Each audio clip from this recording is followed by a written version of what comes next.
या प्रकरणामध्ये हे जयेश कांता हे आमचे कस्टडीमध्ये होता। त्यांचे इंटरोगेशन दरम्यान काही अशा खुलासा समोर आले ज्यांच्यामुळे UAPA ॲक्टचे सेक्शन 10, 13, 18 आणि 20 प्रायमा फेसी ॲप्लिकेबल होत असल्याचे निर्णय आल्यामुळे ते लावण्यात आलेली आहे। तपास ACP बर्डी श्री निलेश पालवे यांच्याकडे देण्यात आलेली आहे। तपास आता सुरू आहे। आत्ताची परिस्थितीत फक्त आम्ही एवढेच सांगू इच्छितो की ते काही अनलॉफुल बँड ऑर्गनायझेशन्स आणि काही जे UAPA ॲक्टमध्ये जे शेड्यूलमध्ये दिलेली ऑर्गनायझेशन्स आणि गँग्स आहेत त्यांच्याशी प्रत्यक्ष अप्रत्यक्ष त्यांचे संबंध असल्यामुळे UAPA ॲक्ट लागू होत होता आणि म्हणून ते सदर कलम लावण्यात आलेली आहे। बरोबर आहे, काही त्यांच्याशी काही पण काही ते गँगचे काही सदस्यांचे पण संबंध असल्याचे दिसून आलेली आहे। सर हे जे सगळं प्रकरण NIA वगैरे काही याच्यात येणार आहे का आणि केंद्रीय यंत्रणा ज्या आहेत त्याकडे तपास जाणार आहे? सदर तपास आम्ही सगळे केंद्रीय एजन्सीज आणि स्टेटचे इतर एजन्सीज यांच्याशी समन्वयाने हे तपास सुरू आहे। आत्ताची स्थितीत सदर तपास आमच्याकडे आहे।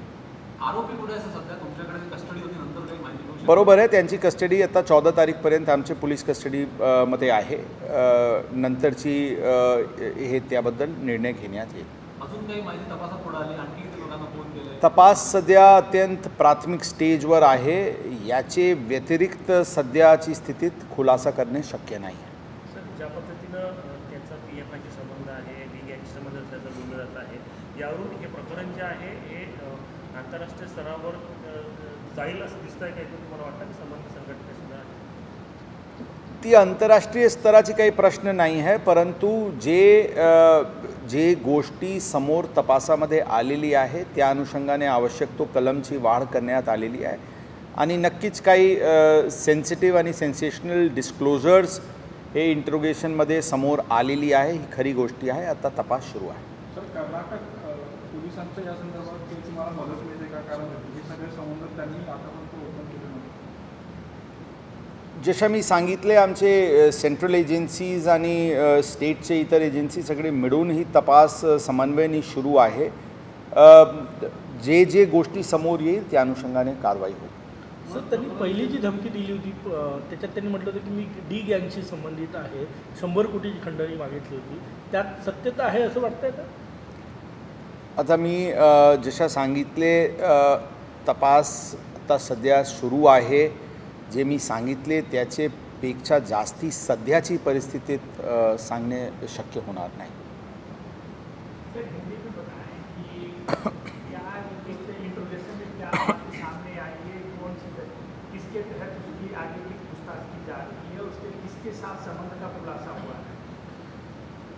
जयेश पुजारी एलियास शकीर, इसको ये हमारे पिछले 15 से 17-18 दिनों से हमारे पुलिस कस्टडी में था। इसमें बहुत डिटेल इंटरोगेशन उसकी की जा रही थी। इंटरोगेशन में कुछ सेंसिटिव, कुछ सेंसेशनल डिस्क्लोजर्स हुए हैं, कुछ बातें सामने आई हैं जिसके वजह से UAPA एक्ट के सेक्शंस एप्लीकेबल प्राइमा फेसी हो रहे थे, इसलिए UAPA के रेलिवेंट सेक्शंस इन्वोक किए गए हैं और ये इन्वेस्टिगेशन जो UAPA में मैंडेटेड नॉर्म्स है उसके तहत ACP बर्डी के पास इन्वेस्टिगेशन हैंडओवर किया गया है। अभी लीगल प्रक्रिया शुरू है।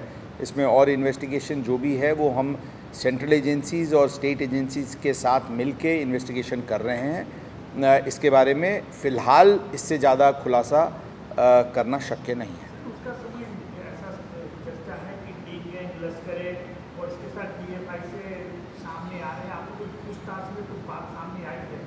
हाँ, ऐसी बातें सामने आई हैं जिसके वजह से ही UAPA unlawful activities prevention act invoke किया गया है।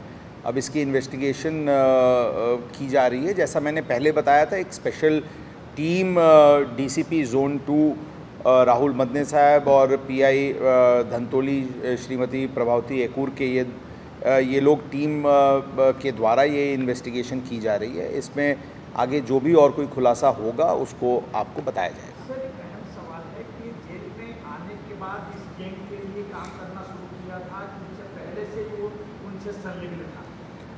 दोनों बातें हैं। पहले से ज़रूर वो थोड़ा रेडिकलाइज था। जेल में आने के बाद कुछ ऐसे लोगों के साथ उसकी संबंध आई जिसकी वजह से उसकी गतिविधियां बढ़ी थीं, और उसको ध्यान में रखते हुए इस पूरे मॉड्यूल को, इस पूरे जो कॉन्स्पिरेसी में जो लोग शामिल थे उसको अनर्थ करने की दृष्टि से ये UAPA इन्वोक किया गया है। सर, क्या वो जेल में रह के भी इनके लिए एक्सेसिबिलिटी उनकी थी, उन लोगों के लिए काम कर रहा था जेल में रहते उनको, उसके पास मोबाइल और सिम कार्ड बरामद किए गए हैं? ज़रूर ये ऑब्वियस है, क्योंकि वो पिछले 12 साल के आसपास, 10 साल के आसपास से वो जेल में था और उस दरमियान में उसकी गतिविधियां चलती रही हैं। ज़रूर ये बहुत गंभीर बात है। इसको ध्यान में रखते हुए हम अत्यंत गंभीरता के साथ इस मैटर की तपास कर रहे हैं। क्या उसका PCR आप लोग 14 तारीख तक है उसको बढ़ाने के बारे में सोच रहे हैं? ज़रूर उसकी PCR बढ़ाई जाएगी। सर, गडकरीच्या ऑफिसमध्ये धमक्या द्यायच्या तेव्हा काही इथे नागपुरात काही लोकल सोर्स वगैरे त्याचे होते का, म्हणजे त्यांना नंबर मिळणं आणि कोणत्याही प्रकारची लोकल यामध्ये त्यांचे काही संबंध लोकल कोणाशी होती अशी कोणतीही बाब समोर आलेली नाही। रेप केसवरती सर तुमची प्रतिक्रिया काय? 12 वर्षीय मुलीवरती 3 महिने रेप करण्यात आला आणि शाळेच्या मध्ये, म्हणजे शाळेच्या आवारामध्ये, प्रयोगशाळेमध्ये सगळं प्रकरण झालं आणि किती गंभीर प्रकरण वाटतंय? डेफिनेटली गंभीर प्रकरण आहे आणि गंभीरताने पोलिसांनी घेतलेली आहे। तपास सुरू आहे आणि नक्कीच यामध्ये स्पेशल काउन्सिल वगैरे नियुक्त करून या फास्ट ट्रॅकवर याचे इन्व्हेस्टिगेशन आणि ट्रायल पूर्ण करण्यात येईल। सर, महाविकास आघाडीच्या सभेला रिटर्न परमिशन मिळाली का आतापर्यंत, काय सांगा? हो, बरोबर आहे। यामध्ये त्यांना रिटर्न परमिशन काल देण्यात आलेली आहे आणि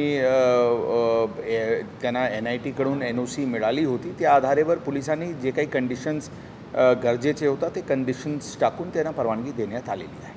काय कंडिशन्स नाही? रेग्युलर कंडिशन्स आहे, लाऊडस्पीकर्सचे प्रॉब्लेम नसायला पाहिजे, रात्रीची सभा आहे, इलेक्ट्रिक सप्लाय व्यवस्थित असायला पाहिजे, वेल लीट असायला पाहिजे, महिलांचे सुरक्षाचे काही विषय असायला नाही पाहिजे, ट्रॅफिकची अडथळा होऊ नये आणि नियोजन त्यांचे व्यवस्थित व्हायला पाहिजे, जितकी क्षमता त्या ग्राउंडची आहे त्याचेपेक्षा जास्ती लोक तिथे येऊन काही चेंगराचेंगरीचे प्रकार होणार नाही, अशा प्रकारचे जे काही कायदा सुव्यवस्था अबाधित ठेवण्याच्या दृष्टिकोनातून जे काही आवश्यक कंडिशन्स होती ते लावण्यात आलेली आहे।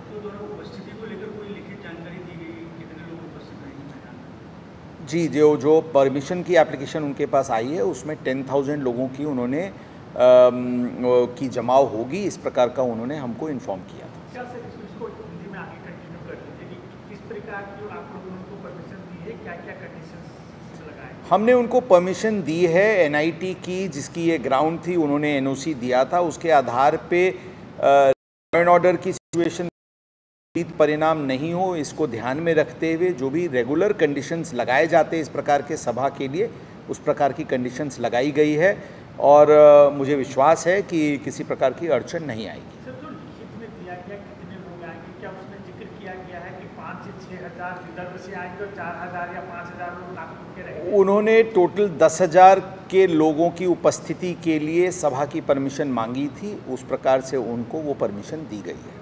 सर, हे मराठीमध्ये हवं आहे, परमिशन मागण्यात आलेली आहे का महाविकास आघाडी सभेसाठी आणि किती लोक येतील या संदर्भातला त्यांनी काय आकडा दिलेला आहे आणि जर हा आकडा वाढू शकतो असं त्यांचं म्हणणं आहे, 40,000 लोक येतील?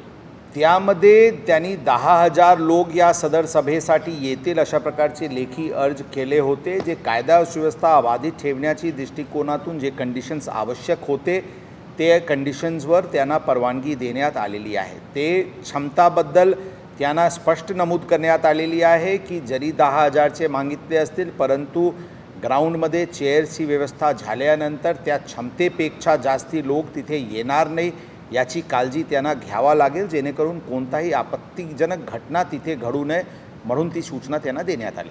10,000च्या वर जर लोक त्या ठिकाणी आले कारण त्यांचं म्हणणं आहे की आम्ही 40,000 म्हणजे लावणार आहोत किंवा आकडा वाढेल, तर अशा वेळी पोलिसांची काय भूमिका असेल?